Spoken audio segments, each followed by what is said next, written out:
ಕೋಲಾರ್ಗೆ ಹೋಗ್ಬೇಕಾದ್ರೆ ಹೀಗೆ ಬಂದೆ. PVR ಸಿಲ್ಕ್ ಅವ್ರದ್ದು ಹೊಸ ಶಾಪ್ ಓಪನ್ ಆಗಿದೆ ಅಂತ ಗೊತ್ತಾಯ್ತು. ಹಾಗಾಗಿ ನಾವು ವಿಸಿಟ್ ಮಾಡಿದ್ವಿ. ಇದಂತಹ ಗಂಡಿಗೆ ಮತ್ತು ಹೆಣ್ಣಿಗೆ ಒಳ್ಳೆ ಅಂತ ಬಟ್ಟೆ ಕಲೆಕ್ಷನ್ಸ್ ಇದೆ.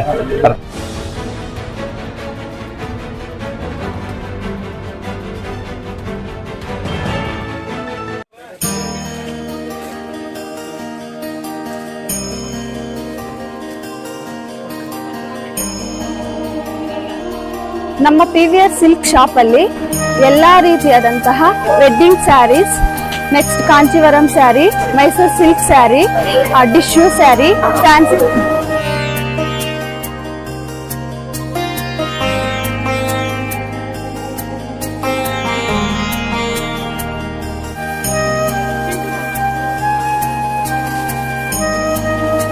ನಲ್ಲಿ ಏನೇನು ಸಿಗುತ್ತೋ ಎಲ್ಲ ಐಟಮ್ಸ್ ಇದಿದೆ. ಮತ್ತೆ ಈ ಕೆಳಗಡೆ ಬಂದೆ ಮತ್ತೆ ಶರ್ಟಿಂಗ್ಸ್ ಅಂತೂ ಸೂಪರ್ ಆಗಿದೆ. ಎಲ್ಲ ಲೆನಿನ್ ಐಟಮ್, ಶೂಟಿಂಗ್.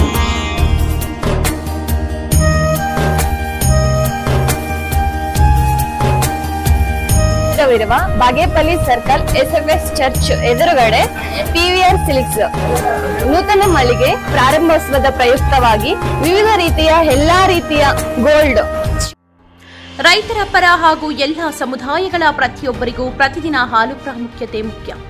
ಧ್ವನಿ ಎತ್ತಿದ ಕರ್ನಾಟಕ ಪ್ರಾಂತ ರೈತ ಸಂಘ KPRS ಶ್ರೀನಿವಾಸಪುರ ತಾಲೂಕು ಸಮಿತಿಗಳ ವತಿಯಿಂದ ಇಡೀ ಪ್ರಪಂಚದ ಪ್ರತಿಯೊಬ್ಬರ ಹಾಲಿನ ದರ 235 ರು ಇಳಿಕೆ ಮಾಡಿರುವುದು ವಾಪಸ್ ಪಡೆದು ಪ್ರತಿ ಲೀಟರ್ 50 ರು ನಿಗದಿ ಮಾಡಿ ಪ್ರತಿಯೊಬ್ಬರಿಗೂ ಸರ್ಕಾರದ ಪ್ರೋತ್ಸಾಹಧನವನ್ನು 10 ರುಗೆ ಹೆಚ್ಚಿಸಿ ಬಾಕಿ ಇರುವ ಪ್ರೋತ್ಸಾಹಧನವನ್ನು ತಕ್ಷಣ ಬಿಡುಗಡೆ ಮಾಡಿ ಹಾಗೂ MPCS ನೌಕರರಿಗೆ ಸೇವಾ ಭದ್ರತೆ ಮತ್ತು ಕನಿಷ್ಠ ಕೂಲಿಯನ್ನು ಜಾರಿ ಮಾಡಲು ಒತ್ತಾಯಿಸಿ ಎಂಬುದಾಗಿ ಈ ದಿನ ಪಟ್ಟಣದ ಕೋಚ್ಮಲ್ ಉಪಕೇಂದ್ರ ಕಚೇರಿ ಎದುರು ಪ್ರತಿಭಟನಾ ಧರಣಿ ಕಾರ್ಯಕ್ರಮವು ಗೌರವ ಅಧ್ಯಕ್ಷರು ಎನ್ ವೀರಪ್ಪಾರೆಡ್ಡಿ, ತಾಲೂಕು ಅಧ್ಯಕ್ಷರು ಪಾತಕೋಟ ನವೀನ್ ಕುಮಾರ್, ಪ್ರಧಾನ ಕಾರ್ಯದರ್ಶಿ ಸೈಯದ್ ಫರೂಕ್, ಉಪಾಧ್ಯಕ್ಷರು ಆರ್ ವೆಂಕಟೇಶ್, ನಾಗರಾಜ್, ವೆಂಕಟ ಲಕ್ಷ್ಮಮ್ಮ, ಸಹ ಕಾರ್ಯದರ್ಶಿ Manjula, Shivareddy, Nagaraj, M Ramappa, Srinivas, K Narayanaswamy, TN Narayanaswamy, K Srinivas, Ramappa ಹಾಗೂ ಸಿಬ್ಬಂದಿ ವರ್ಗದವರ ಸಮ್ಮುಖದಲ್ಲಿ ಕಚೇರಿಯ ಉಪವ್ಯವಸ್ಥಾಪಕರು KM ಮುನಿರಾಜು ಹಾಗೂ ವಿಸ್ತರಣಾ ಅಧಿಕಾರಿಗಳು ಶಂಕರ್, ಗೋಪಾಲಕೃಷ್ಣ, ನರಸಿಂಹರಾಜು ಹಾಗೂ ಸಿಬ್ಬಂದಿ ವರ್ಗದವರ ಸಹಭಾಗಿತ್ವದಲ್ಲಿ ಮನವಿ ಪತ್ರವನ್ನು ನೀಡಿ ಕಾರ್ಯಕ್ರಮ ಯಶಸ್ಸುಗೊಳಿಸಿದರು.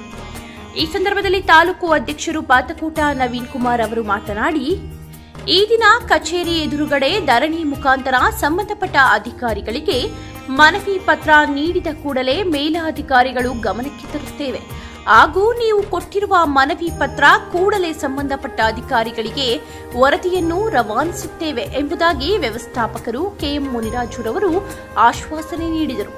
ಈ ಸಮಯದಲ್ಲಿ ಕೆಲವೊಂದು ವಿಚಾರಗಳ ಚಿಕಿತ್ಸೆ ವಿಚಾರದಲ್ಲಿ ಸರಿಪಡಿಸುವಾಗ ಎಂಬುದಾಗಿ ತಿಳಿಸಿದರು. ಹಾಗೂ ಈ ದಿನ ಪ್ರಾಥಮಿಕವಾಗಿ ಹೋರಾಟ ಹಮ್ಮಿಕೊಂಡಿದ್ದೇವೆ. ಮುಂದಿನ 15 ದಿನಗಳಲ್ಲಿ ನಮ್ಮ ಮನವಿ ಪತ್ರ ಸಲಹೆಗಳು ಸಿಗದಿದ್ದರೆ ಮುಂದಿನ ನಮ್ಮ ಹೋರಾಟ ಇಡೀ ರಾಜ್ಯದಲ್ಲಿ ಉಗ್ರ ಹೋರಾಟ ಹಮ್ಮಿಕೊಳ್ಳುತ್ತೇವೆ.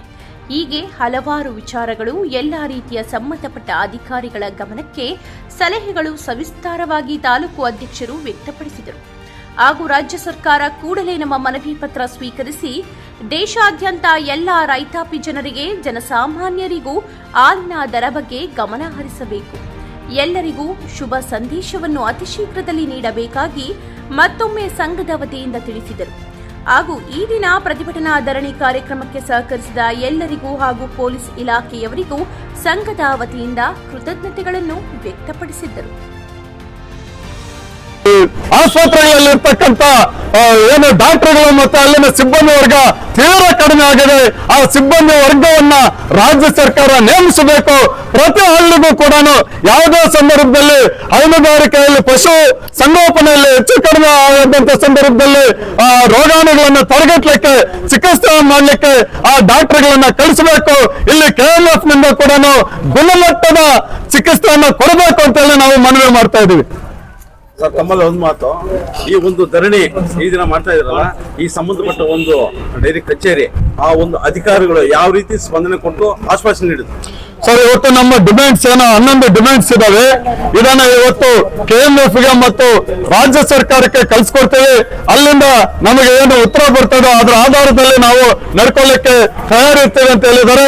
ಎರಡನೇದಾಗಿ ಇಲ್ಲಿ ಪಶು ಆಹಾರ ಕಲ್ಪೆ ಮಟ್ಟದಲ್ಲಿ ಬರ್ತಾ ಇದೆ, ಅದನ್ನು ಕೂಡ ಸರಿಪಡಿಸಿ ನಾವು ಕಾಲೇಜುಗಳಲ್ಲಿ ಪಾಠ ಪ್ರವಚನಗಳನ್ನ ಕೇಳುವಂತ ವಿದ್ಯಾರ್ಥಿಗಳೇನಿದ್ದಾರೆ ಎಲ್ರಿಗೂ ಕೂಡ ಸರ್ಕಾರಿ ಆಸ್ಪತ್ರೆಯಲ್ಲಿ ಇರುವಂತ ಖಾಸಗಿ ಆಸ್ಪತ್ರೆಯಲ್ಲಿ ಇರುವಂತ ಎಲ್ರಿಗೂ ಕೂಡ ಇವತ್ತು ವಿಶೇಷವಾಗಿ ಕರ್ನಾಟಕ ರಾಜ್ಯದಲ್ಲಿ ಒಬ್ಬ ಸಾಮಾನ್ಯ ಮನುಷ್ಯನಿಗೆ 500 ಗ್ರಾಂ ಹಾಲು ವಿತರಣೆ ಆಗುವಂತ ನಿಟ್ಟಿನಲ್ಲಿ ಇವತ್ತು ಸರ್ಕಾರ ಮತ್ತು KMF ಮುಂದಾಗಬೇಕು. ಅದರಿಂದ ನಮ್ಮ ಹಾಲು ಉತ್ಪಾದಕರನ್ನ ರಕ್ಷಣೆ ಮಾಡಬೇಕು, ವಿದೇಶದಿಂದ ಬರುವಂತ ಹಾಲು ಪೌಡರ್ ಅನ್ನ ನಿಲ್ಲಿಸಬೇಕು ಅಂತೇಳಿ ಇವತ್ತು ನಾವು ಒತ್ತಾಯ ಮಾಡ್ತಾ ಇದ್ದೇವೆ. ಈ ಕೂಡಲೇ ರಾಜ್ಯಾದ್ಯಂತ ನಮ್ಮ ರಾಜ್ಯ ಸರ್ಕಾರ ಮುಂದಾಗಿ ಇವತ್ತು ಒಕ್ಕೂಟಗಳಲ್ಲಿ ನಡೆಯುವಂತ ಭ್ರಷ್ಟಾಚಾರವನ್ನು ನಿಲ್ಲಿಸಬೇಕು. ನಮ್ಮ ಕೋಲಾರದಲ್ಲಿರುವಂತ ಕೋಚಮಲ್ಲು ಮೇಘ ಡೈರಿ ಮಾಡುವ ಹೆಸರಿನಲ್ಲಿ ಇವತ್ತು ಯಥೇಚ್ಛವಾಗಿ ಭ್ರಷ್ಟಾಚಾರ ನಡೀತಾ ಇದೆ, ಅದನ್ನು ತಡೆಗಟ್ಟಬೇಕು. ಆ ನಂತರ ಇವತ್ತು ನಮ್ಮ ಪ್ರಾಥಮಿಕ ಸಹಕಾರ ಸಂಘಗಳ ಅಕೌಂಟ್ಗೆ ಪ್ರತಿ ವಾರಕ್ಕೆ ಒಂದು ಸಲ ಬಿಲ್ ಪಾವತಿ ಆಗ್ತಾ ಇತ್ತು, ಇವತ್ತು 15 ದಿವಸ 25 ದಿವಸ ಆಗ್ತಾ ಇದೆ. ಅದನ್ನ ಬಿಡಬೇಕು. ಪ್ರತಿ ವಾರ ಅವ್ರು ಬರ್ತಾರೆ ಸರ್, ಡಾಕ್ಟರ್ ಬರ್ತಾ ಇದ್ದಾರೆ, ನಿಮ್ ಟೀಮ್ ಏನಿದೆ ಟೀಮ್ ಬರ್ತಾ ಇದ್ದಾರೆ. ಆದ್ರೆ ಅವ್ರಿಗೆ ಸಪ್ಲೈ ಮಾಡ್ತಕ್ಕಂತ ಚಿಕಿತ್ಸೆ ಏನೇನು ಸವಲತ್ತು ಇದು ಮೆಡಿಸಿನ್ಸ್, ಆ ಮೆಡಿಸಿನ್ಸ್ ಗುಣಮಟ್ಟದಲ್ಲಿ ಇಲ್ಲ ಅಂತೇಳಿ ರೈತರು ನಮಗೆ ದೂರ ಹೇಳ್ತಾರೆ. ಯಾಕಂತಂದ್ರೆ ಅಲ್ಲಿ ಹೋಗಿ ಅದೇ ಸರ್ಕಾರಿ ಪಶು ಆಸ್ಪತ್ರೆಗೆ ಹೋದ್ರೆ ಬೇಗ ವಾಸಿ ಆಗುತ್ತೆ. ಇಲ್ಲಿ 4 ದಿವಸ ಅಲ್ಲ 1 ವಾರ ಟ್ರೀಟ್ಮೆಂಟ್ ಕೊಟ್ಟರು ಕೂಡ ವಾಸಿ ಆಗ್ತಾ ಇಲ್ಲ. ಯಾಕೆ? ಅದು ಬೇಗ ಬರ್ತಾರೆ ಪಾಪ, ಅವ್ರದ್ದು ತಪ್ಪು ಅಂತೇಳಿ ನಾನು ಹೇಳ್ತಾ ಇಲ್ಲ, ಅವರು ಬೇಗ ಬರ್ತಾರೆ, ಇನ್ ಟೈಮ್ ಬರ್ತಾ ಇದ್ದಾರೆ. ಆದ್ರೆ ಅದಕ್ಕೆ ಕೊಡಬೇಕಾದಂತ ಮೆಡಿಸಿನ್ಸ್ ಏನಿದೆ ಅದು ಗುಣಮಟ್ಟದಲ್ಲಿ ಇಲ್ಲ ಅನ್ನುವಂಥದ್ದು ನಮಗೆ ಗೊತ್ತಾಗಿದೆ. ದಯವಿಟ್ಟು ಅದು ನಿಮ್ಮ ಕಡೆಯಿಂದ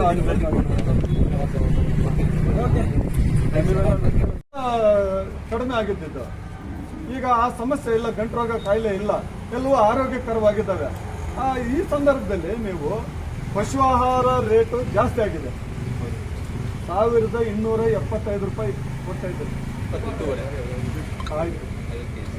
ಕೊಡ್ತಾ ಇದ್ದಾರೆ. ಆಮೇಲೆ ಗುಣಮಟ್ಟ ಇಲ್ಲ. ಮೊದಲು ರಾಜಾನಕುಂಟೆಯಿಂದ ಬರ್ತಕ್ಕಂಥ ಇದು ಪಶು ಆಹಾರ ಫೀಡು ತುಂಬಾ ಗುಣಮಟ್ಟದಲ್ಲಿರ್ತವೆ. ಈಗ ಇಲ್ಲಿಂದ ಬರ್ತಾ ಇದೆ ಅಲ್ಲ, ಬಾಗೇಪಲ್ಲಿ ತಾಲೂಕು ಸಾದ್ಲಿಯಿಂದ ಇವತ್ತು ನಾನು ಪ್ರಾಯೋಗಿಕವಾಗಿ ನನಗೆ ಗೊತ್ತಾಗಿದೆ ಸರ್.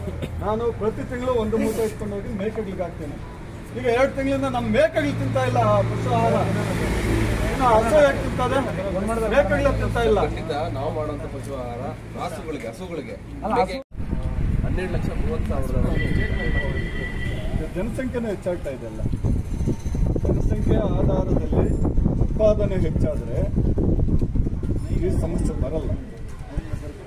ಈಗ ಜನಸಂಖ್ಯೆಗೆ ಅನುಗುಣವಾಗಿ ಹಾಲು ವಿತರಣೆನೂ ಆಗ್ತಾ ಇಲ್ಲ. ಲೆಕ್ಕ ಹಾಕೊಳ್ರಿ. ಈಗ ಜನಸಂಖ್ಯೆಗೆ ಕನಿಷ್ಠ 400 ಗ್ರಾಮ್ ವಿತರಣೆ ಮಾಡಿದ್ರೆ ಒಬ್ಬ ಎಷ್ಟು ಜನಸಂಖ್ಯೆ ಒಂದು. ಇದನ್ನ ತಾವು ಏನು ನಿಮಗೆ ಈ ತರದ ಒಂದು ಮ್ಯಾಥಮೆಟಿಕ್ಸ್ ಅನ್ನ ನೀವು ಉಪಯೋಗ ಮಾಡಿ. ಇದು ಸಾಕಾಗ್ತಾ ಇಲ್ಲ ಅಂತ ಹೇಳ್ಬೇಕು. ಇವತ್ತು ಜಾಸ್ತಿ ಆಗ್ತಾ ಇದೆ, ನೀವೇ ಹೇಳ್ತಾ ಇದ್ದೀರಿ ಜಾಸ್ತಿ ಆಗ್ತಾ ಇದೆ ಅಂತ ಹೇಳಿ. ನಾವು ಹೇಳ್ತಾ ಇದ್ದೀವಿ ಜಾಸ್ತಿ